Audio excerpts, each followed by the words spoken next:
किसी ने बड़े कमाल की बात कही है कि इस कलयुग में ईश्वर से शिकायत मत रखिए, क्योंकि ईश्वर ने हम सबके पेट भरने की जिम्मेदारी ली है, पेटियां भरने की नहीं। नमस्ते दोस्तों, मैं हूं आरजे कार्तिक। एक बड़ी छोटी सी कहानी है पुराने जमाने की। एक राजा के दरबार में पंडित जी पहुंचे पूजा पाठ कराने के लिए। पूजा पाठ समाप्त हुआ तो राजा ने 3 प्रश्न किए और कहा कि पंडित जी जवाब दीजिए।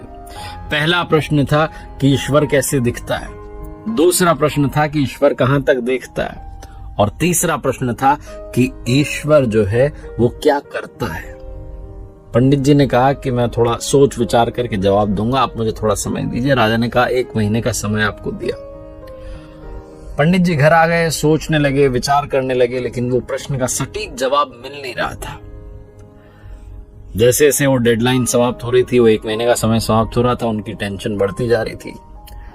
उनका एक बेटा था, बड़ा विद्वान, होशियार, बुद्धिमान। तो उसने समझ लिया कि पिताजी चिंता में। उसने पूछा कि पापा क्या हुआ।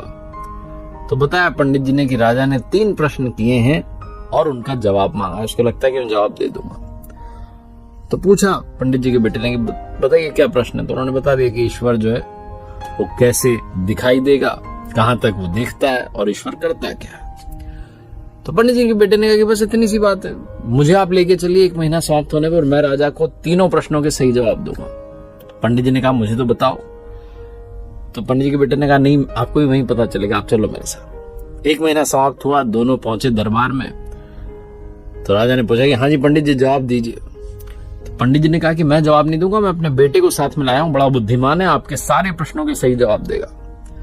तो राजा ने कहा पंडित जी के बेटे से कि बताओ बेटा क्या जवाब है पहले प्रश्न का, ईश्वर जो है वो कैसे दिखता है। तो पंडित जी के बेटे ने कहा कि गजब करते हैं आप महाराज, इतने बड़े महाराज हैं और आपके यहाँ अतिथि आया, उसका आपने आदर सत्कार नहीं किया, पानी नहीं पिलाया, कुछ आपने जलपान की व्यवस्था नहीं की और सीधा प्रश्न पूछ लिया। राजा को शर्म आई, तुरंत जो है दूध के गिलास मंगवाए गए। दूध का गिलास आया तो पंडित जी के बेटे ने उसमें उंगली डाल करके देखना शुरू किया और दूध को बाहर निकाल करके देखना शुरू किया। थोड़ी देर तो चलता रहा, फिर राजा ने पूछा कि कर क्या रहे हो। तो पंडित जी के बेटे ने कहा कि साहब मैं इसमें मक्खन ढूंढ रहा हूं। तो राजा ने कहा कि दूध में ऐसे मक्खन थोड़ा ना दिखाई देगा, दूध से पहले दही बनाया जाता है, दही को मथा जाता है, फिर मक्खन जो है दिखता है, फिर मक्खन मिलता है।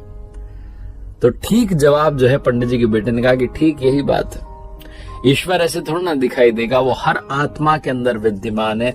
हर आत्मा में, हर जीव में जो आत्मा है उसमें परमात्मा रहता है। लेकिन पहले आपको नियमों का पालन करना होगा, ध्यान करना होगा, अभ्यास करना होगा, उन्हें प्रसन्न करना होगा, फिर वो आपको दिखाई देंगे। राजा जवाब से बड़ा खुश हुआ। उसने कहा ठीक है, दूसरे प्रश्न का जवाब दो कि भगवान जो है, ईश्वर जो है कहां तक देखता है। पंडित जी के बेटे ने कहा कि आप एक मोमबत्ती मंगाइए। मोमबत्ती मंगाई गई, फिर मोमबत्ती को जलाया गया। तो पंडित जी के बेटे ने पूछा कि राजन ये बताइए कि इसकी रोशनी कहां तक जा रही है। तो राजा ने कहा कि चारों तरफ जा रही है। तो पंडित जी के बेटे ने कहा बिल्कुल, भगवान भी चारों तरफ देखता है, चारों तरफ उनका प्रकाश विद्यमान है। ये मत सोचो कि हमारे कर्मों का हिसाब उनके पास नहीं, उनके पास हर कर्म का हिसाब है। राजा बहुत प्रसन्न हुआ। उसने कहा तीसरे प्रश्न का जवाब दो कि ईश्वर करता क्या है। पंडित जी के बेटे ने कहा कि आप ये सवाल जो है गुरु बनकर के पूछ रहे हैं या शिष्य बनकर के पूछ रहे हैं। राजा ने विनम्रता से कहा कि मैं शिष्य बनकर के पूछ रहा हूं। पंडित जी के बेटे ने कहा कि गजब करते हैं। उसने ताना मारा कि जो शिष्य है वो तो सिंहासन पर बैठा है, गुरु नीचे खड़ा हुआ है। राजा को फिर से लज्जा आई, शर्म आई। तुरंत नीचे उतर कर आया और पंडित जी के बेटे से कहा आप महात्मा जी ऊपर बैठिए। जाकर के पंडित जी का बेटा सिंहासन पर बैठ गया। फिर राजा ने प्रश्न किया कि बताइए ईश्वर करता क्या है।